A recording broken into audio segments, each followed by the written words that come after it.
காலை முகூர்த்தம். குளித்து முடித்து உடுத்திக்கொண்டு அனைவரும் கல்யாண மண்டபத்தில் கூடிவிட்டிருந்தனர். பசி தாங்காதவர்கள் முதல் பந்திக்கு இட்லி காஃபி சாப்பிட உட்கார்ந்து விட்டனர். மாமா ராமபத்ரன் மூச்சுவிட நேரமின்றி எல்லோரையும் கவனிப்பதில் ஓடிக்கொண்டிருந்தார். துருதுருவென்று அலைந்த கார்த்திக்கை கட்டுப்படுத்த இயலாது சகுந்தலா ஒருபுறம் சுவரோரமாக உட்கார்ந்திருந்தாள்.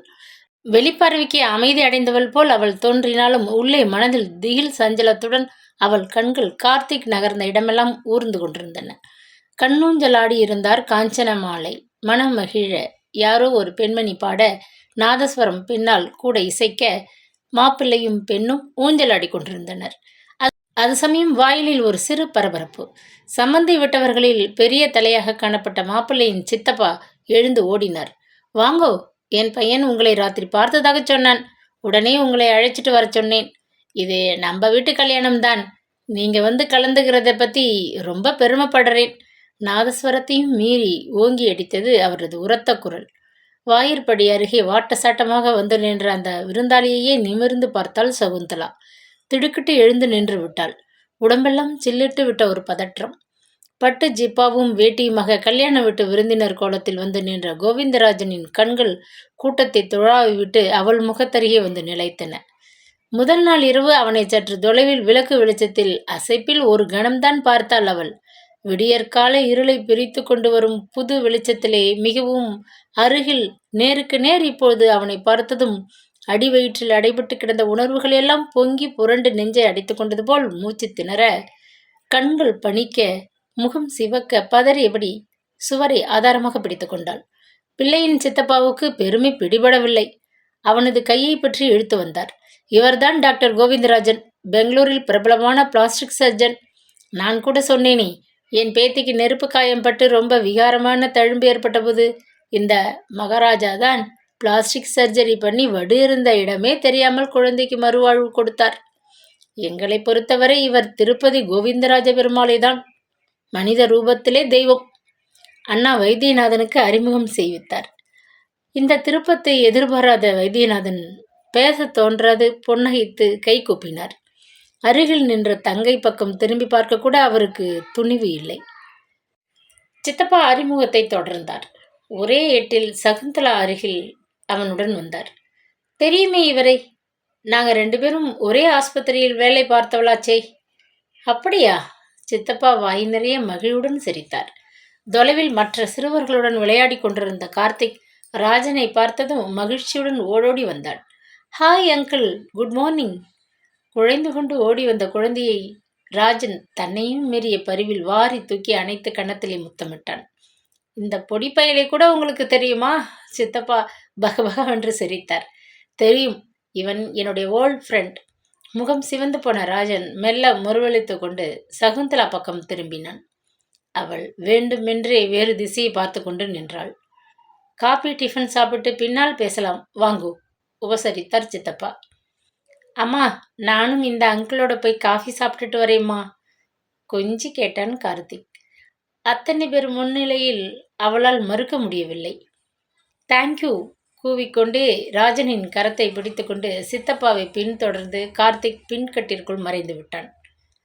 உயிர் அடங்கி போன ஒரு உணர்வில் உடல் சோர்ந்து போய் அவள் உட்கார்ந்து கொண்டாள். கண்களில் பொங்கிய கண்ணீரை மறைக்க தரையை பார்த்தாள். ஊஞ்சல் முடிந்தது. பெண்ணும் மாப்பிள்ளையும் மனையில் அமர்ந்து கொண்டிருந்தனர். புரோகிதர் ஓதிய மந்திரம் பின்னணி சங்கீதம் போல் தொடர்ந்து ஒலிக்க, மல்லிகை முல்லை சந்தனம் கலந்த கதம்ப மனத்துடன் புகை மண்டலம் வளைய வர, குழந்தைகள் கூக்குரலிட்டு குறுக்கும் நெடுக்குமோட, நடுநடுவே நாதஸ்வரம் இசைக்க அவள் நினைவுகள் எல்லாம் எங்கேயோ ஓடிவிட்டன. அன்று இப்படிப்பட்ட கூட்டம் இருக்கவில்லை. ஆனால் இந்த சம்பிரதாயத்திற்கு அன்று குறைவிருக்கவில்லை. கெட்டிமேளம் அதிர, நண்பர்கள் வாழ்த்து கூற, இதே தளத்தில் இன்னொரு மண்டபத்தில் அவர்களுடைய திருமணம் நடந்தேறியது. சம்பிரதாயங்களை அனுசரித்து சாஸ்திரங்களுக்கு உட்பட்டு கட்டிய அந்த மாங்கல்யத்திற்கு உரிமை தர அவனே சில தினங்களில் மறுத்துவிட்டானே.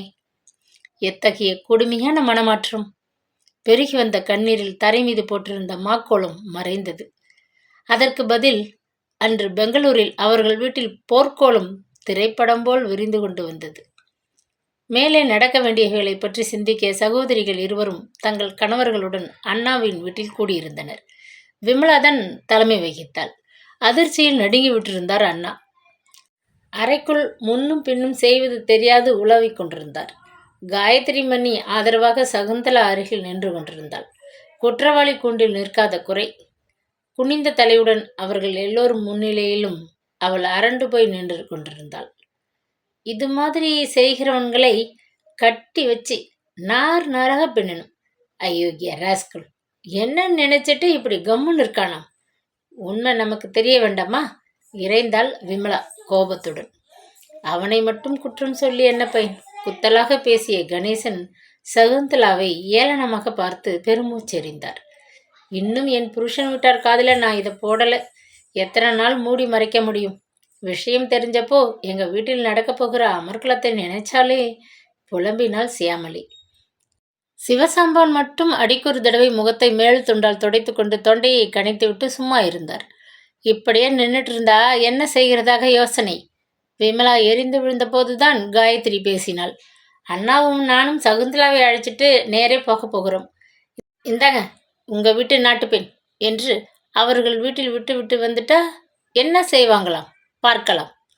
நீண்ட நேர விவாதத்திற்கு பின்பு அந்த தீர்மானமே சரி என்று எல்லோராலும் ஒப்புக்கொள்ளப்பட்டது. ஒரு நாள் ஞாயிற்றுக்கிழமை காலை பெங்களூர் கண்டோன்மெண்ட் ரயில் நிலையத்தில் அவர்கள் இறங்கினார்கள். அவர்களுக்கு அங்கே சில உறவினர்கள் இருந்தார்கள். அந்த நிலையில் அவர்களுக்கு யாரையும் சந்திக்க மனதில் தெம்பில்லை. அங்கிருந்த ஒரு ஹோட்டலில் தங்கி கொண்டார்கள். குளித்து முடிந்ததும் காலை ஆகாரத்தை அவசரமாக முடித்துக்கொண்டு அண்ணா தொலைபேசியில் வீட்டு எஜமானராக திருமலாச்சாரியாரை கூப்பிட்டார்.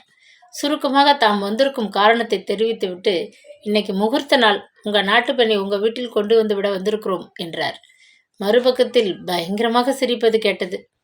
அண்ணா நடுங்கி போய்விட்டார். பேஷ் பேஷ் என்று கூறிவிட்டு திருமலாச்சாரி ஃபோனை கீழே வைத்து விட்டார். அதன் அர்த்தம் அப்போது அண்ணாவுக்கு புரியவில்லை. மேற்கொண்டு என்ன செய்வது என்று அவர்கள் மூவரும் கலந்து பேசி குழம்பிக் கொண்டிருந்த போது ஹோட்டல் பையன் வந்து கதவை தட்டினான். சகுந்தலா அம்மாவை பார்க்க ஒரு ஆள் வந்திருக்கு என்று அழைத்தான். அவளுக்கு புரிந்துவிட்டது. வந்திருப்பவனை தனியே சந்திக்க அவள் மட்டும் ஹோட்டலின் பெரிய வரவேற்பறையை நோக்கி விரைந்தாள். ரிசப்ஷன் மேஜை அருகே பதட்டத்துடன் கையில் ஒரு பிரிஃப்கேஸுடன் கோவிந்தராஜன் நின்று கொண்டிருந்தான். அப்படி தோட்டத்தில் யாரும் காணாத இடத்தில் பேசலாமே என்று கையை காட்டிவிட்டு முன்னால் நகர்ந்தான். அவள் தொடர்ந்தாள். தோட்டத்திலே ஒரு பெரிய மரத்தடியில் கிடந்த சிமெண்ட் ஆசனத்தில் இருவரும் உட்கார்ந்து கொண்டனர். சுற்றும் முற்றும் பார்த்துவிட்டு அவன் பெட்டியை திறந்து ஒரு கனமான கடித உரையை அவளிடம் நீட்டினான். என்ன இது? பதறிப்போனாள் அவள். இதில் 20,000 ரூபாய் இருக்கு. இதை உபயோகித்து நீ உன் பிராக்டிஸை ஆரம்பிக்கலாம். இவ்வளவுதான் என்னால் செய்ய முடியும். ராஜன், நீங்க சொல்றது ஒன்றும் புரியலையே. துக்கத்தை அடக்கி கொண்டு விட்டாள். இந்த கல்யாணத்தை பற்றி நீ அடியோட மறந்துடணும், அவ்வளவுதான். நான் மறந்துட்டேன். ஏதேதோ எண்ணி கோட்டை கட்டுவதில் லாபம் இல்லை. எங்கள் வீட்டு சம்பிரதாயத்துக்கு ஒத்து வராத விஷயம். ஓங்கி தலையில் கனமான ஒரு தடியால் யாரோ பலமாக அடித்து விட்டது போன்ற அதிர்ச்சியில் ஒரு கணம் அவள் வாயடித்து போனாள். உணர்வுகள் விழித்தபோது அவள் உடல் அவமானத்தில் குன்றி மூக்கும் முகமும் சிவந்து நெஞ்சு பதட்டத்தில் கொதித்தது. உங்க சம்பிரதாயத்துக்கு முன் என் பெண்மை மட்டமாக போய்விட்டது இல்லையா? உங்க கண்ணோட்டத்தில் நான் உயர்ந்த ரக கால்கள். வேடிக்கை. உன்னதமான ஒரு தொழிலுக்கு படிச்சிருந்தும் திறமை இருந்தும் தெரு மூலையில் வம்பு வழக்கு செய்யும் ஒரு மட்டமான மனிதனுடைய புத்தியா உங்களுக்கு? சே, இப்படிப்பட்டவரை கணவனாக தேர்ந்தெடுத்தோம்னு நான் வெட்கப்படுறேன், வேதனைப்படுறேன். ஆனால் விட்டு கொடுக்க போவதில்லை. சினம் பொங்க சீறிவிட்டு அவள் வேகமாக தன் அறையை நோக்கி சென்றாள். அவளை ஆவலுடன் பார்த்து கொண்டு நின்ற மன்னி காயத்ரியை பார்த்ததும் அவளுக்கு பொங்கி கொண்டு வந்துவிட்டது. ஏமாந்துட்டேன் மன்னி, ஏமாந்துட்டேன். அவளை கட்டிக்கொண்டு கோவென்று கதறிவிட்டாள். என்னம்மா நடந்தது? அண்ணாவும் மன்னியும் பதற அவள் திக்கி திணறி கொண்டு தனக்கு ஏற்பட்ட அவமானத்தை சொன்னபோது அதுவரை கலங்காத மன்னி கூட தேம்பி தேம்பி அழுது விட்டாளே. அந்த சம்பவத்தை அவள் எப்படித்தான் மறக்க முடியும்? மறுபடியும் அவர்கள் கூடி குழப்பத்துடன் பேசினார்கள். காயத்ரி ஒரே பிடியாக இருந்தாள். வீட்டுக்கு பெரியவரான அந்த திருமலாச்சாரியை, சகுந்தலாவின் மதிப்புக்குரிய மாமனாரை நேரையே பார்த்துவிட்டு பேசிவிட்டு வருவதுதான் சரியான முறை. டாக்ஸியிலிருந்து அவர்கள் இறங்கிய போது யாரோ மாடியிலிருந்து எட்டி பார்ப்பதை உணர்ந்தாள். அழைப்பு மணி ஒலித்த சில வினாடிகளில் கதவு திறக்கப்பட்டது. முதலாக அவள் தன் மாமனாரை நேரில் பார்த்தாள். வாட்ட சட்டமான தோற்றம், தொளதொளத்த ஜிப்பாவும் வேட்டியுமாக வீட்டிலே ஓய்வாக இருக்கும் கோலம். குப் குப் என்று புகை மண்டலத்தை எழுப்பியபடி பற்களிடையே கடித்து கொண்டிருந்த பைப்பை கையில் எடுத்துக்கொண்டார். இப்படி வாங்க. கையை காட்டியபடி விஸ்தாரமான முன்னறைக்குள் அவர்களை அழைத்துச் சென்றார். அப்பா என்று அவர் குரல் கொடுத்தபோது மாடியிலிருந்து இறங்கி வந்தார் தாத்தா ஆதிவராகன். 12 திருமண் சாத்திய கோலத்தில் அந்த வீட்டு பூஜை அறையில் இருந்த பெருமாளே மனித வடிவில் வந்துவிட்டது போன்ற பிரமிப்பை கொடுத்தார். கருணை வழிந்த அந்த முகத்தை கண்டதும் அவளுக்கு ஒரு சிறு தெம்பு. இத்தனை பெரியவர் வந்திருக்கிறார், கட்டாயம் நியாயம் நமக்கு கிடைக்கும் என்ற நம்பிக்கை. சகுந்தலா உட்காரவில்லை. மாமனாருக்கு மரியாதை அளிக்க நினைத்து சோபாவிற்கு பின்னால் நின்றாள். அண்ணாவும் மன்னியும் உட்கார்ந்து கொண்டனர். தொண்டையை கனைத்து கொண்டு அண்ணா தன் துணிவையெல்லாம் திரட்டி கொண்டு நடந்ததை சொன்னார். ஆனால் அவள் தாயாக இருக்கும் நிலையை வெட்கப்பட்டு கொண்டு சொல்லவில்லை. கையில் பிடித்து கொண்டிருந்த குழாயை அருகில் இருந்த ஆஸ்ட்ரே மீது வைத்துவிட்டு திருமலாச்சாரி நிமிர்ந்து உட்கார்ந்து கொண்டார். பீடிகை பலமாக இருந்தது. கல்யாணம் நடந்ததுக்கு சாட்சி ஏதாவது உண்டா? ஒரு கேள்வியை தூக்கி போட்டார். சகுந்தலாவின் நெஞ்சு படபடத்தது. நான் உலர்ந்து போயிற்று. சாட்சிகள் இருந்தார்கள், ஆனால் ஆளுக்கு ஒரு மூலையாக போய்விட்டார்களே. கூட டாக்டர் சிநேகிதர்கள் 4 பேர் இருந்தார்களாம். சொல்லிவிட்டு அண்ணா தங்கை முகத்தை பார்த்தார். ஒருத்தி என் சிநேகிதி, என்னோடு படித்தவள். மற்ற 3 அவருடைய சிநேகிதர்கள். மென்று விழுங்கினாள். அவர்களை கூப்பிட்டு கேட்டு விடலாமே. அவர்கள் எல்லோரும் வெளிநாட்டுக்கு போய்விட்டாங்க. அதனால் நல்ல கதை. சாட்சிகள் இல்லாமல், வீட்டு பெரியவங்களுக்கு தெரியாமல் கோவிலில் நடந்த கல்யாணம். இதை எப்படி ஒத்துக்க முடியும், நம்ப முடியும்? அங்கிருந்து மேஜை மீது ஓங்கி கைகளால் ஆத்திரத்துடன் குத்தினார் திருமலாச்சாரி. காயத்ரிக்கு கட்டுக்கொள்ள முடியவில்லை. உங்க பிள்ளை கட்டின தாலி அவள் கழுத்தில் இருக்கு. அந்த முருகன் இந்த கல்யாணத்துக்கு சாட்சி. அவர் சன்னிதானத்திலே நடந்தது. இன்னும் என்ன வேணும்? அவர் கீழே இறங்கி வந்து சாட்சி சொல்வாரா? ஏளனமாக சிரித்தார் மாமனார். நீங்க பெரிய மனுஷா, இப்படி ஏடாகூடமா பேசக்கூடாது. தெய்வம் சட்டுன்னு இறங்கி வந்து சாட்சி சொல்லாது. ஆனால் சமயம் வரும்போது எது உண்மைன்னு நம்ம மனசாட்சியை தொட்டு பார்த்துக்க வச்சுக்கிடும். காயத்ரி படபடவென்று பேசினாள். கூட இருந்த சிநேகிதர்கள் இப்போ இங்கே இருந்தால் கட்டாயம் உண்மையை நிரூபிப்பாங்க. ஆனால் அவர்கள் 4 பேருமே வெளிநாட்டை சேர்ந்தவங்க. கல்யாணமானதும் அவரவர்கள் நாட்டுக்கு திரும்பி விட்டாங்க. 3 பேருடைய முகவரி எனக்கு தெரியாது. ஆனால் ஒருத்தியுடைய விலாசத்தை நான் கொடுக்க முடியும். நீங்க வேணுமானா எழுதி கேட்டுக்கலாம். சகுந்தலா மெல்லிய குரலில் பதட்டமாக சொன்னாள். உன் சிநேகிதியாக்கும்? அவள் சொல்வதை உண்மைன்னு நான் எப்படி நம்புறது? அந்த சமயம் மௌனமாக அமர்ந்திருந்த பெரியவர் இருமினார். திருமலை, பையனை கூப்பிடு. அவனையே இவர்கள் முன்னாடி கேட்போம் என்றார். திருமலாச்சாரி எழுந்து உள்ளே சென்றார். சில வினாடிகளில் மகன் பின்தொடர அறைக்குள் வந்தார். கணவன் முகத்தை ஆவலுடன் பார்த்த சகுந்தலாவின் நெஞ்சு திக் திக்கென்று அடித்து கொண்டது. தெய்வம் போல் உட்கார்ந்திருக்கும் அந்த பெரியவர் முன்னிலையில் ராஜன் பொய்யா சொல்வார்? அவளுக்கு ஒரு சிறு துளி நம்பிக்கை உள்ளத்தில் இருந்தது. திருமலாச்சாரி மகனை கடுமையாக பார்த்தார். இந்த பெண்ணை இதற்கு முன் பார்த்திருக்கிறியா? தெரியுமே. சென்னையிலே நாங்கள் 2 பேரும் ஒரே ஆஸ்பத்திரியில் வேலை செய்தோம். இவங்களும் ஒரு டாக்டர். அதை தவிர மகன் தந்தையை நிமிர்ந்து பார்த்துவிட்டு தோள்களை அசட்டையாக குலுக்கினான். இந்த பெண்ணை விரும்பி கல்யாணம் செய்து கொள்ள ஆசைப்பட்டு திருத்தணியில் நண்பர்கள் சாட்சியாக நீ கல்யாணம் செய்து கொண்டாயாம்? எனக்கு உண்மை தெரியணும், உருமினார் அவர். அப்படி அவங்க கனவு கண்டால் அதுக்கு நான் பொறுப்பாளியா? விரைப்பாக மகன் கேட்டுவிட்டு முகத்தை அப்பால் திருப்பி கொண்டான். பூமி பிளந்து கொண்டு ஒரு முடிவில்லாத பள்ளத்திலே விழுந்து விட்டதை போன்ற ஒரு அதிர்ச்சியால் சகுந்தலா செயலற்று போனாள். நெற்றி மீது துளிர்த்த வியர்வையை துடைத்து கொண்டு தன் மன கொதிப்பை கட்டுப்படுத்தி கொண்டாள். உங்க படிப்புக்கும் தொழிலுக்கும் திறமைக்கும் இந்த மாதிரி பொய் பொருத்தமாகவே இல்லையே. ராஜன், நீங்களா பேசுறீங்க? என்ன பார்த்து சொல்லுங்க. இந்த தாலியை உங்க கையால் கட்டவில்லை. இந்த வீட்டுக்கு என்னை அழைச்சிட்டு வந்து குடுத்தனம் நடத்தலை. நீங்க சொல்லாட்ட கூட நான் சொல்றதை இந்த பெரியவர் உங்க தாத்தா ஒப்புக்கொள்வார். துக்கத்தினால் திணறியபடி கண்கள் கலங்க ஆதிவராகனை பார்த்தாள். என்னம்மா சொல்ல போற? சொல்லு, கேட்கிறேன் என்றார் அவர் கனிவுடன். நீங்க வயசிலும் அறிவிலும் பெரியவர். உண்மை பொய் என்கிறதை பார்த்த அளவிலேயே உங்களால் புரிஞ்சுக்க முடியும். உங்க பேரனை நான் திருத்தணியில் கல்யாணம் பண்ணி கொண்டது உண்மை. உடனே இங்கே வந்து நாங்க 2 பேரும் இந்த வீட்டில் சில நாட்கள் தங்கியிருந்ததும் உண்மை. என்னால் அதை நிரூபிக்க முடியும். மாடியிலே வலது பக்கத்திலே வராந்தாவை ஒட்டியிருக்கிற படுக்கை அறையைத்தான் நாங்கள் உபயோகித்தோம். அதிலே ஒரு பெரிய இரும்பு பீரோ இருக்கிறது. கொத்து சாவியில் உள்ள 3007 என்கிற நம்பர் கொண்ட சாவியால் தான் திறக்க முடியும்.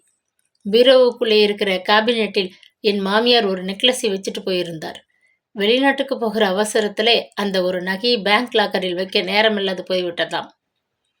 பவழத்தில் இலை போலவும் முத்தில் பூக்கள் போலவும் இழைத்து செய்யப்பட்ட நெக்லஸ்.